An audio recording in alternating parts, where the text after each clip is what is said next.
Good evening and welcome to the Daily Mirror News Roundup. You're with me, Amanta Pereira. Let's take a look at our headlines.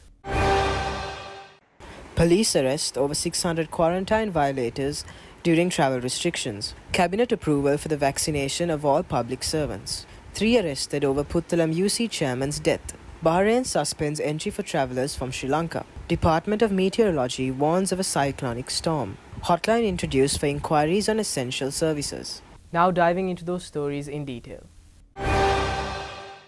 Police spokesman DIG Ajit Rohana stated that the police have arrested 636 persons for violating quarantine laws yesterday, despite the travel restrictions in force. It was the highest number of arrests that was made in a single day since the 30th of October. Accordingly, 12,748 persons have been arrested since the declaration of quarantine rules and regulations by the government. ඒ වගේම නිරෝධායනයට සම්බන්ධ නීති ක්‍රියාත්මක කරනු ලැබුවා. මෙම gazette පත්‍රය ප්‍රකාශයට පත් වුණේ ඔක්තෝබර් මාසේ 15 වෙනිදා. ඒ වගේම නිරෝධායන රීතීන් ක්‍රියාත්මක කිරීම ආරම්භ වුණේ ඔක්තෝබර් මාසේ 30 වෙනිදා. එදා සිට මේ දක්වා කාල පරිච්ඡේදය තුල වැඩිම සංඛ්‍යාවක් අත්අඩංගුවට ගන්න ලැබුවේ ඊයේ දිනේදී. දිනකට අත්අඩංගුවටගත් වැඩිම සංඛ්‍යාව 636ක් පමණ වෙනවා. පසුගිය පැය 24 කාලය තුල අත්අඩංගුවට ගන්න ලැබුවේ මේන් 206 දෙනෙක් පමණ මාතලේ ප්‍රදේශයෙන් අත්අඩංගුවටගෙන තිබෙනවා. සංචාරණ සීමා ක්‍රියාත්මක නොවන දිනයකදීවත් මෙතරම් ප්‍රමාණයක් අත්අඩංගුවට ගත්තේ නැහැ. නමුත් සංචාරණ සීමා ක්‍රියාත්මක වන දිනයක් වුවත් ඊයේ දිනේදී පැය 24 කාලය තුල 636ක් අත්අඩංගුවට ගන්න ලැබුවා. මේ දක්වා අත්අඩංගුවට ගන්න ලැබූ මුළු සංඛ්‍යාව 12748ක් පමණ වෙනවා. තවදුරටත් අද දිනෙත් මේ මෙහෙයුම් ක්‍රියාත්මක වෙනවා. ඊයේ දින බස්නාහිර පළාතට ඇතුළු වන සහ පිටවන ස්ථාන 14කදී විශේෂ මෙහෙයුමක් ක්‍රියාත්මක කරනු ලැබුවා. එහිදී පුද්ගලයන් 3627 දෙනෙක් පමණ පරීක්ෂාවට ලක් කර තිබෙනවා. ඔවුන්ගෙන් සියලු දෙනාම පාහේ අත්‍යවශ්‍ය සේවාවලට සම්බන්ධ සමාජිකයින්. ඒ අය අතුරින් 82 දෙනෙකුට පමණ නිරෝධායන රීතීන් නියමාකාර ලෙස පිළි නොපැදීම සම්බන්ධයෙන් අවවාද කිරීම සිදු කර තිබෙනවා. ඒ වගේම තවත් 137 දෙනෙක් සම්බන්ධයෙන් අවවාද කිරීම සිදු කර තිබෙනවා.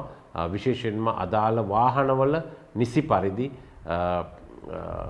නිරෝධායන රීතීන් වලට අනුගත නොවි වාහනයේ තුල සිටීම, ඒ වගේම මුහුණු ආවරණ නිසියාකාරව නොපැළඳීම ආදී කරුණු සම්බන්ධයෙන් මේ මෙහෙයුම අද දිනෙත් ක්‍රියාත්මක වෙනවා ශ්‍රී ලංකාව පුරාම. ඒ නිසා ඊට අනුගතව කටයුතු කරන්න. විශේෂයෙන්ම රාත්‍රී කාලයේ මත්ද්‍රව්‍ය මත්පැන් සහිත සාද සංഭാෂණ පැවැත්වීමෙන් වළකින්න නිරන්තරයෙන් අපි ඒ සම්බන්ධව අවධානයෙන් සිටිනවා. යමෙක් එවැනි සාද පවත්වනවා නම් ඔවුන් අත්අඩංගුවට ගැනීමට ක්‍රියා කරන අතරම එවැනි සාද සඳහා අනුග්‍රහය දක්වන පරිශ්‍රයන් ලබා දෙන පුද්ගලින්ට එරෙහිවත් නීතිය ක්‍රියාත්මක කිරීමට බලාපොරොත්තු වෙනවා. Minister of Public Services, Provincial Councils and Local Government Janaka Bandara stated that he sought cabinet approval for the vaccination of all public servants against COVID-19. The minister said the importance of the public service was felt more and more during the pandemic. He said public services are being carried out despite the COVID-19 threat due to the commitment of 1.4 million government workers. The minister said the government had taken all necessary measures for the safety of public servants at this hour. 3 persons, including a cab driver, have been arrested over the death of Puttalam Urban Council Chairman Abdul Baiz in a road accident in Puttalam yesterday. Police spokesman DIG Ajit Rohana said Puttalam and Wanathawela police jointly conducted investigations into the incident.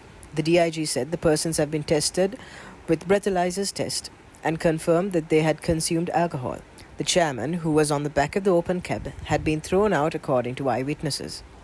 Bahrain's Civil Aviation Affairs has announced the suspension of entry for travellers arriving from red list countries such as Sri Lanka, India, Pakistan, Bangladesh and Nepal on all flights starting today.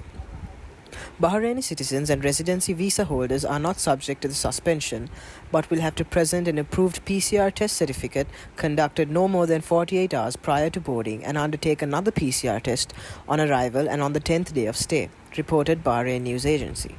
Strong winds during thunder showers are expected over the North Andaman Sea and adjoining East Central Bay of Bengal and Deep Sea area of Southwest Bay of Bengal during the next few days. The low pressure area located in the east central Bay of Bengal is likely to intensify into a cyclonic storm today and will move northwestwards and reach near West Bengal coast around Wednesday, the 26th of May, the Department of Meteorology said yesterday. දිවයිනේ මේ දිනවල තියෙන කාලගුණික තත්ත්වයට ප්‍රධානම හේතුවක් තමයි උතුරු අන්දමන් දූපත් අසල තියෙන පීඩන අවපාතය. මේක දැන් ඉදිරියේදී ගැඹුරු පීඩන අවපාතයක් බවට පරිවර්තනය වෙලා සුළි කුණාටුවක් බවටත් පරිවර්තනය වෙලා ඊටත් අමතරව මේක ඡණ්ඩ සුළි කුණාටුවක් බවට පරිවර්තනය වෙමින් බටහිර බෙන්ගාල වෙරළබඩ තීරයත් ඔදිසා අතරින් ඉන්දියාවේ ගොඩබිමට ගමන් කරන තත්ත්වයක් තියෙන්නේ. මේක 26 වෙනිදා වෙනකොට ඉන්දියාවට ඇතුළු වෙන තත්ත්වයක් තියෙනවා. කෙසේ නමුත් මේකේ ඍජු බලපෑම විශේෂයෙන්ම අපිට කියන්න තියෙන්නේ උතුරු අන්දමන් දූපත් අසල තියෙන ගැඹුරු මුහුදේ මේකේ ඍජු බලපෑම තියෙනවා. ඒක නිසා අපි දීවර හා නාවික ප්‍රජාවට පැහැදිලිව දැනුවත් කරනවා මෙම ගැඹුරු මුහුදු ප්‍රදේශයේ දීවර හා නාවික කටයුතු වල යෙදෙන්න එපා කියන එක. අනෙක් කාරණේ තමයි මේකේ වක්‍ර බලපෑම හේතු කොටගෙන දිවයින හරහා සුළං හමන රටාව ප්‍රධාන වශයෙන්ම නීති දිශාවෙන් හමන්නේ. මේ සමගම මේ මැයි මාසය තුල එළඹෙන දිවයිනේ නීති දිග මෝසම් කාල පරිච්ඡේදයක් ආරම්භ වෙන ලකුණු තමයි තියෙන්නේ. විශේෂයෙන්ම 25 26 කියන දිනවල මෙම වැසි තත්ත්වයේ වැඩිවීමත් අපි අපේක්ෂා කරනවා. කෙසේ නමුත් බස්නාහිර සබරගමු දකුණු මධ්‍යම වයඹ වගේ පළාත්වල ඕනෑම අවස්ථාවක වැසි හෝ ගිගුරුන් සහිත වැසි ඇති වෙනවා. අඳුරු ස්වභාවයේ වලාකුළින් බරව තියෙනවා. ඊට අමතරව හැබැයි මේ නීතිදිග මෝසම් කාල පරිච්ඡේදයේ තියෙන වැසිවල ස්වභාවය තමයි සමහර අවස්ථාවල සූර්යාලෝකයේ වැටෙන අවස්ථාත් තියෙනවා. කෙසේ නමුත් දිවයිනේ හරහා තියෙන සුළං තත්ත්වයේ වැඩිවීමකුත් අපි අපේක්ෂා කරන මේ සුළි කුණාටුවේ වක්‍ර බලපෑම හේතු කොටගෙන දිවයින හරහාම තියෙන සුළඟේ වේගය පැයට කිලෝමීටර් 40-50 දක්වා ඉහළ යනවා.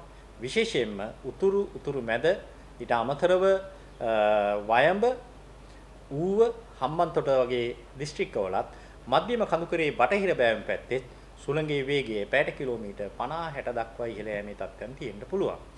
අනෙක් කාරණේ තමයි අපි විශේෂයෙන්ම තිරුකුණාමලයේ ඉඳන් කංකසන්තුරේ හරහා පොතුවිල් දක්වාම තියෙන වෙරළබඩ තීරයට ඔබ්බෙන් තියෙන මුහුදු තීරවලත් මේ සුළං තත්ත්වයේ වැඩිවීම පැයට කිලෝමීටර් 50-60 දක්වා ඉහළ යෑමේ තත්ත්වයන් තියෙනවා. ඊට අමතරව මුහුදු රළ ඉහළ යෑමේ තත්ත්වයන් සහ කඩින් කඩ වැසි නිර්මාණය වෙන ලකුණු පහළ වෙලා තියෙනවා. ඉතින් ඒක නිසා අපි දීවර ප්‍රජාවට පැහැදිලිව කියනවා මෙම වෙරළබඩ තීරයට ආසන්නයේ තියෙන මුහුදු ඒ කියන්නේ දීවර හා නාවික කටයුතු වල යෙදීමෙන් වළකින්න කියලා මෙම දින කිහිපය තුල. A hotline number 1965 has been introduced for the public to inquire about essential services that are in operation during the travel restrictions. The Presidential Task Force for Economic Revival and Poverty Alleviation announced that the toll-free hotline would be operational 24 hours from today. For further details on the stories, visit our website www.dailymirror.lk. Thank you for tuning in. I'm Amanta Pereira and this is the Daily Mirror News Roundup.